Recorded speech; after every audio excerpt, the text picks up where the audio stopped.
Pois é, ser apanhadora de flor é uma riqueza tremenda. Uma extensa cadeia de montanhas liga o interior de Minas Gerais ao sertão da Bahia. A Serra do Espinhaço, conhecida também como a Cordilheira Brasileira, é um berço das águas que abastece importantes bacias hidrográficas. A região abriga ainda fragmentos de vegetação da Caatinga, Cerrado e Mata Atlântica. A porção mineira recebeu da Unesco o título de Reserva da Biosfera. Além da enorme biodiversidade, parte da região é ocupada por comunidades tradicionais pouco conhecidas, como as apanhadoras de flores.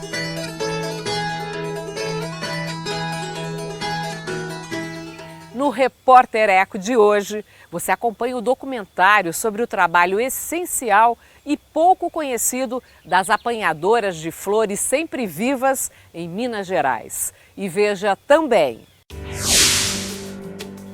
grupos indígenas do interior paulista contam a história das suas culturas e tradições na exposição Resistência Já, do Museu de Arqueologia e Etnologia da USP. E ainda uma entrevista exclusiva com a deputada federal Marina Silva, um dos principais nomes da política socioambiental do presidente eleito Luiz Inácio Lula da Silva. Eu fico muito feliz de ter contribuído com o lastro programático para colocar o Brasil no lugar que ele precisa estar, que é o da transição climática, da transição energética e da transição para uma agricultura de baixo carbono.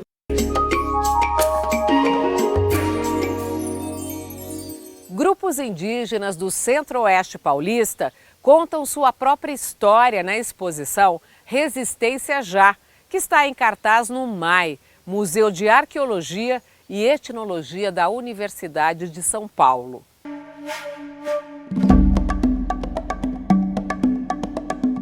Resistência Já, fortalecimento e união das culturas indígenas Caingangue, Guarani-Andeva e Terena. Na exposição estão objetos que contam histórias das etnias, marcam o presente e projetam as culturas para o futuro. O título da exposição foi escolhido por eles.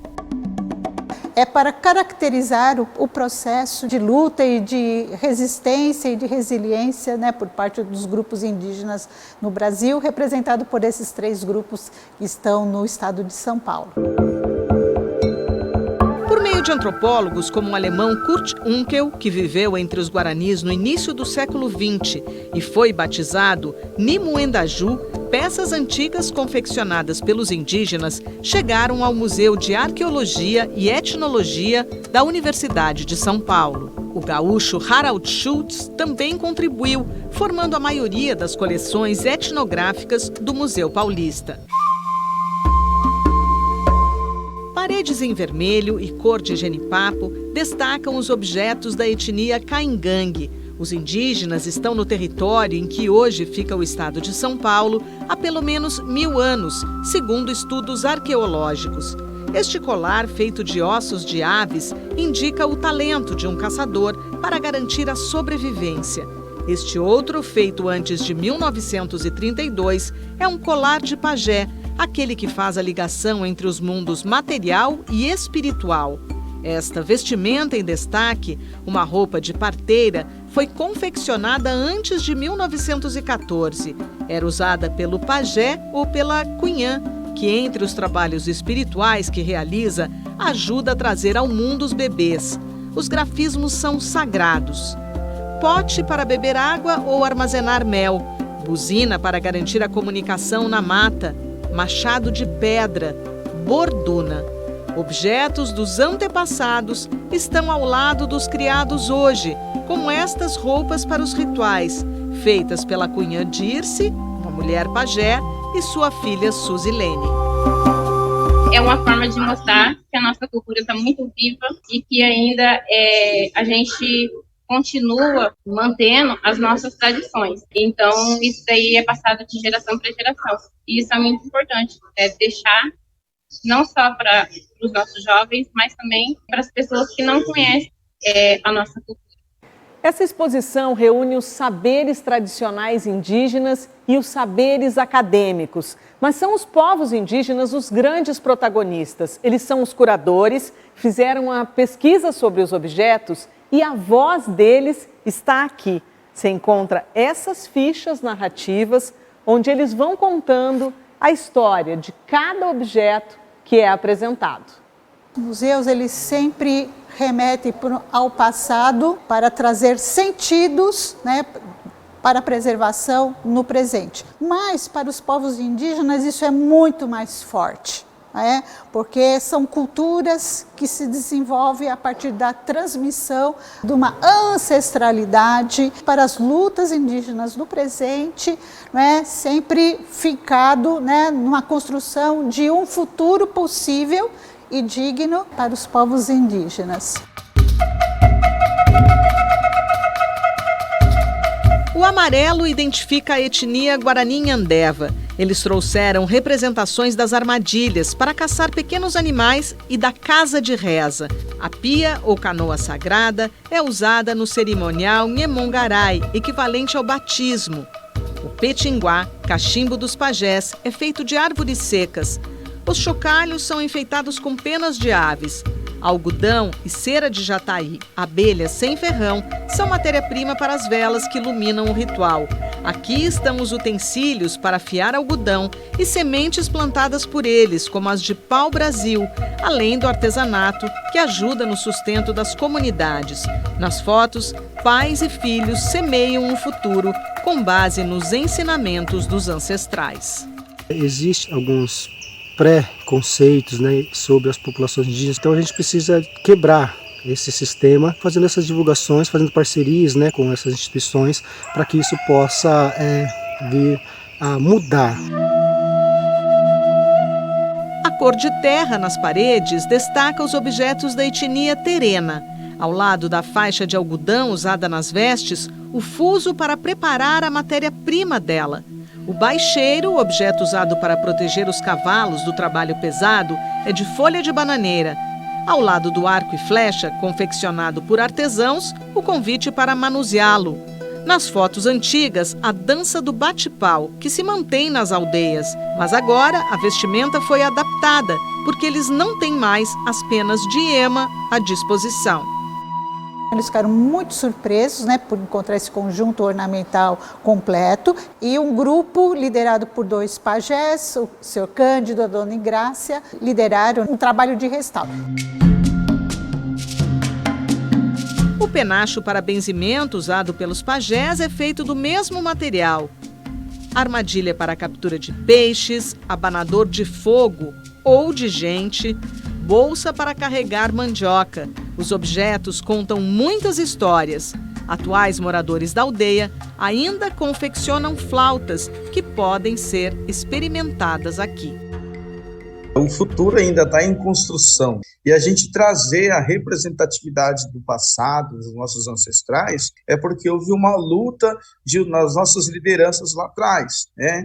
E trazer como que o indígena está no presente hoje é para que as pessoas entendam que, independente da situação, da tecnologia, do envolvimento, né, dos espaços ocupados, a identidade ainda se mantém dentro de nós.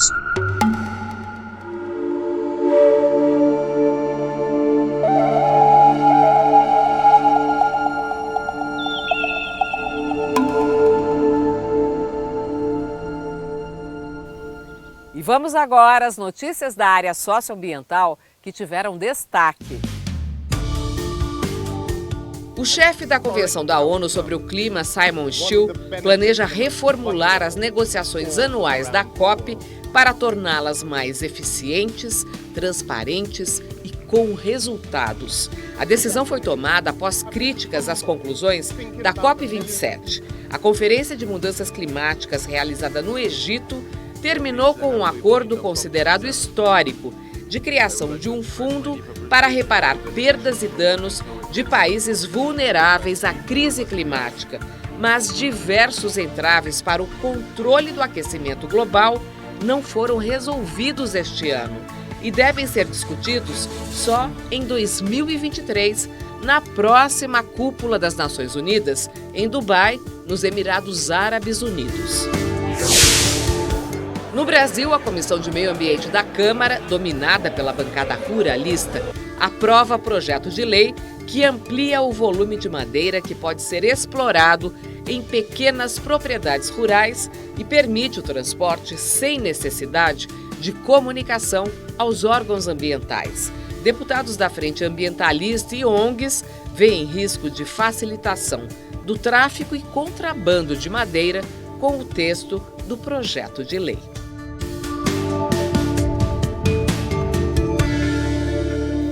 E aguarde só um instante que você vai ver aqui no Repórter Eco. Uma entrevista exclusiva com a deputada federal eleita Marina Silva, um dos nomes principais da política socioambiental do governo Lula.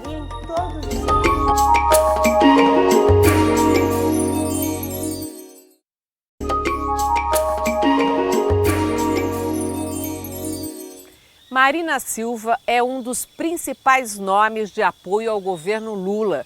Em entrevista exclusiva ao Repórter Eco, a deputada federal fala sobre os desafios que o presidente eleito terá que enfrentar na política socioambiental, como desmatamento zero e combate à crise climática.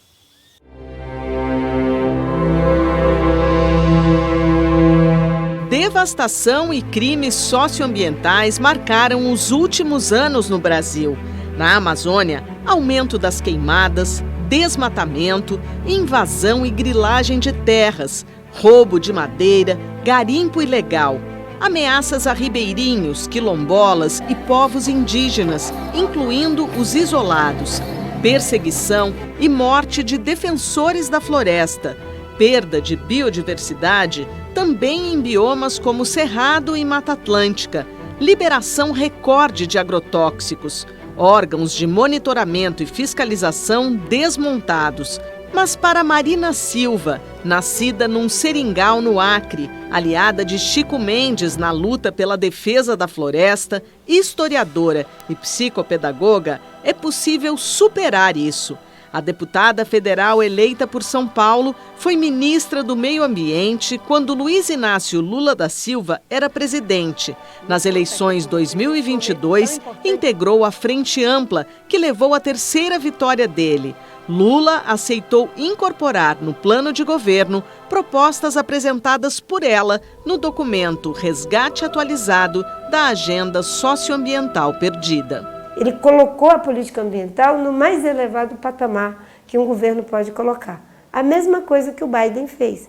O Biden disse que a mudança climática seria uma política transversal, que estaria em todos os setores do governo, em todas as ações do governo. Eu fico muito feliz de ter contribuído com o lastro programático para colocar o Brasil no lugar que ele precisa estar, que é o da transição climática, da transição energética e da transição para uma agricultura de baixo carbono. Quais serão as prioridades agora na área ambiental que a gente tem que enfrentar para reconstruir o Brasil nesse sentido? Tratar a questão do desmatamento como uma prioridade, porque aí você está dialogando com o clima, com combate à violência, no caso da Amazônia, com combate ao tráfico, à exploração, à grilagem, o garimpo ilegal, com a proteção das populações indígenas, e você está dialogando com a proteção da biodiversidade, recompor as equipes de fiscalização, de gestão e de monitoramento, porque hoje as equipes estão desestruturadas. O Bolsonaro fez uma guerra contra as instituições públicas, mas na agenda ambiental é terra arrasada. Por quê? Ele desmonta as estruturas, ele empodera os criminosos e ele ameaça mudar o marco legal. Quando ele ameaça acabar com o licenciamento, liberar garimpo e agricultura em terra indígena, ele cria uma expectativa para os criminosos que é avassaladora. Hoje, o grande desafio é fazer a atualização das políticas públicas que deram certo. Só para você ter uma ideia, quando eu e o Márcio Tomás Bastos fomos naquela operação de implodir 86 pistas clandestinas na Amazônia, a gente olhava para isso e achava que era uma coisa terrível. Agora temos 1.264 pistas clandestinas. Nós perdemos o controle aéreo, o controle terrestre e o controle através dos rios, na Amazônia principalmente. Olha o que aconteceu com o Bruno, com o Dom. Mas as pessoas não sabem que de 2019 para cá, mais de 400 indígenas foram assassinados, 71 ambientalistas foram assassinados. A gente tem um grande problema, que é a falta de destinação de áreas públicas onde a floresta está em pé, especialmente na Amazônia. Isso está inclusive no plano, né, que é a destinação dos cerca de 57 milhões de área de floresta que não está destinada. E que essa destinação seja para demarcação de terra indígena, unidade de conservação, seja de proteção integral e de uso sustentável. Parques e tal. Isso, mas jamais para atividade de corte raso. Porque essas áreas elas estão sendo invadidas tanto pelo garimpo, quanto pela exploração de madeira e principalmente a grilagem. Porque a expectativa de regularizar áreas que são ocupadas faz com que as pessoas avancem na expectativa de que terão prêmio para o seu crime de roubar a terra pública, um título definitivo. Marina Silva comemora o anúncio de que a Noruega e a Alemanha vão desbloquear o Fundo Amazônia, liberando recursos para a proteção da floresta.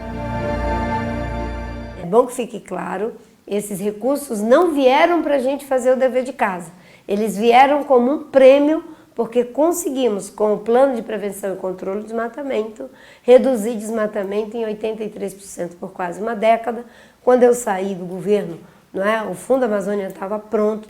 Qual é a importância da gente ter um Ministério dos Povos Originários, como anunciou o presidente Lula para os indígenas?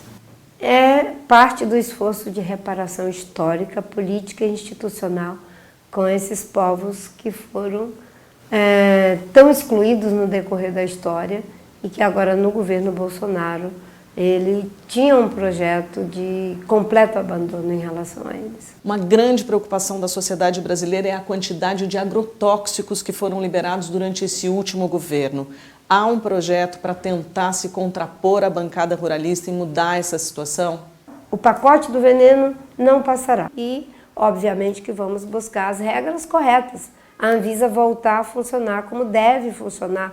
E o agronegócio brasileiro tem uma parte que está compreendendo isso. Como é que é o Brasil que você sonha em termos socioambientais?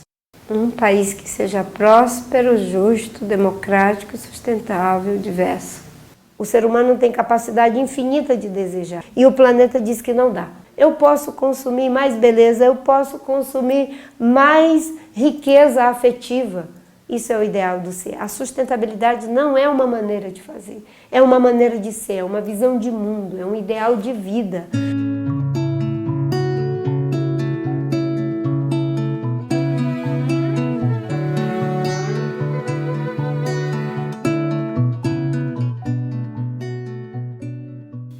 E veja a seguir, aqui no Repórter Eco.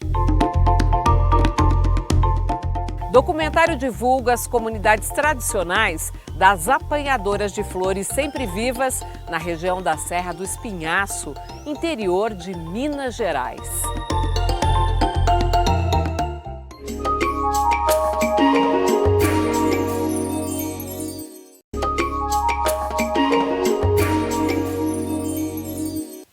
Serra Nossa Sempre Viva é o nome do documentário que revela um modo de vida ancestral. O ofício das apanhadoras de flores sempre vivas foi reconhecido pela ONU como patrimônio agrícola de grande importância mundial. Mas as comunidades tradicionais da Serra do Espinhaço, em Minas Gerais, travam uma luta diária para proteger seu território cada vez mais ameaçado. Pois é, ser apanhadora de flor é uma riqueza tremenda. Uma extensa cadeia de montanhas liga o interior de Minas Gerais ao sertão da Bahia. A Serra do Espinhaço, conhecida também como a Cordilheira Brasileira, é um berço das águas que abastece importantes bacias hidrográficas. A região abriga ainda fragmentos de vegetação da Caatinga, Cerrado e Mata Atlântica. A porção mineira recebeu da Unesco o título de Reserva da Biosfera.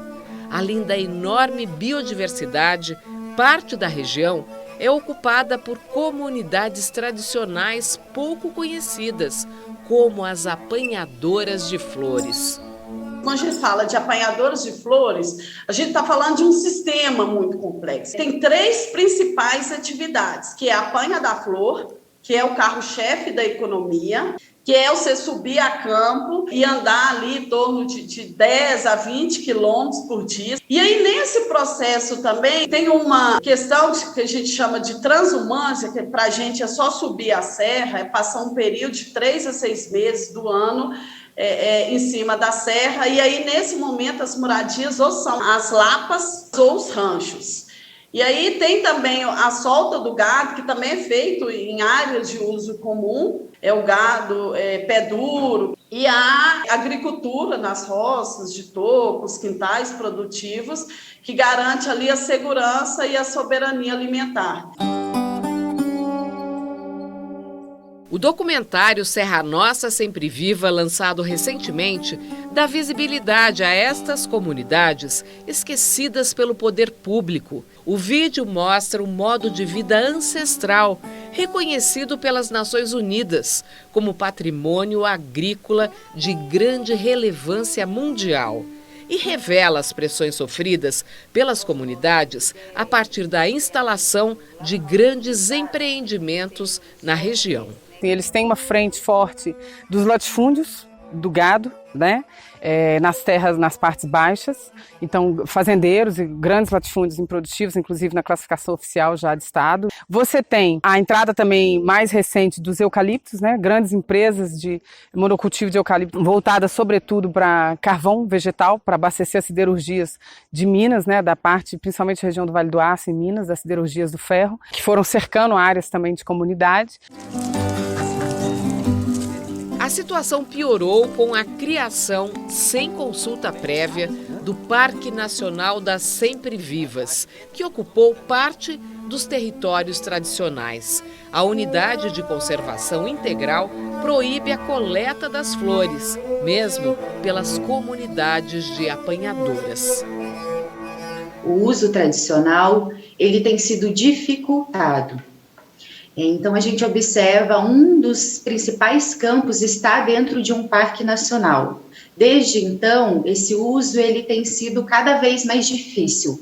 Isso por conta de uma interpretação do órgão ambiental acerca da legislação ambiental. Contudo, há uma colisão de leis. A gente sabe que existe toda uma legislação, desde a Constituição Federal, o artigo 215 e 216, até a legislação infralegal, e aí a gente destaca a Política Nacional de Povos e Comunidades Tradicionais, que garantem a reprodução dos usos e costumes tradicionais, incluindo a garantia dos territórios tradicionais.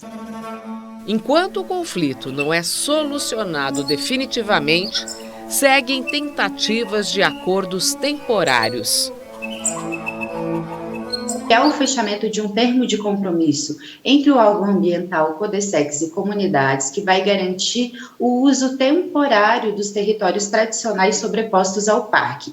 Essa é uma solução temporária e isso é importante ficar muito bem delimitado. Por quê? Porque as comunidades reivindicam uma solução definitiva para um território que tradicionalmente é delas, é de direito delas. Um dos caminhos seria trabalhar na recategorização do parque. Mais indicado seria a recategorização para uma RESEX, onde as comunidades teriam aí o domínio desse território tradicional de forma definitiva e poderiam exercer a atividade do extrativismo de forma livre, como sempre realizaram.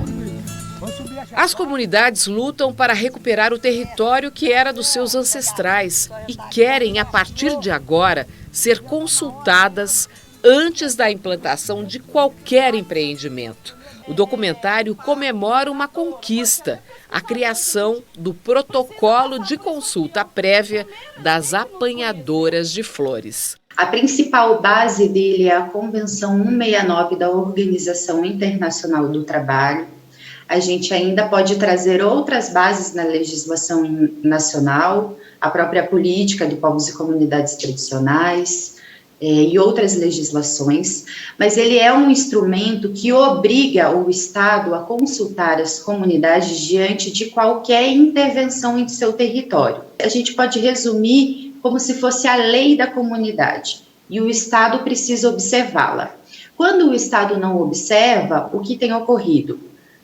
Existe já uma jurisprudência bem consolidada no país de embargo de vários tipos de empreendimento até que a consulta ela seja realizada. Então, a gente observa que o Poder Judiciário tem reconhecido esses instrumentos, o protocolo de consulta, e na prática tem exigido que a consulta ela seja realizada. Que tipo de frutos vocês pretendem colher com a divulgação desse documentário? A liberdade de ir e vir e de manter o território e continuar um modo de vida tradicional, entendendo que eu acho que o mundo precisa entender, o Brasil precisa entender que os povos tradicionais, eles desempenham um papel muito importante. Então, se no futuro querem água, querem alimento e querem ar puro, tem que respeitar e tem que manter esses povos em seus territórios, entendendo que são dinâmicos.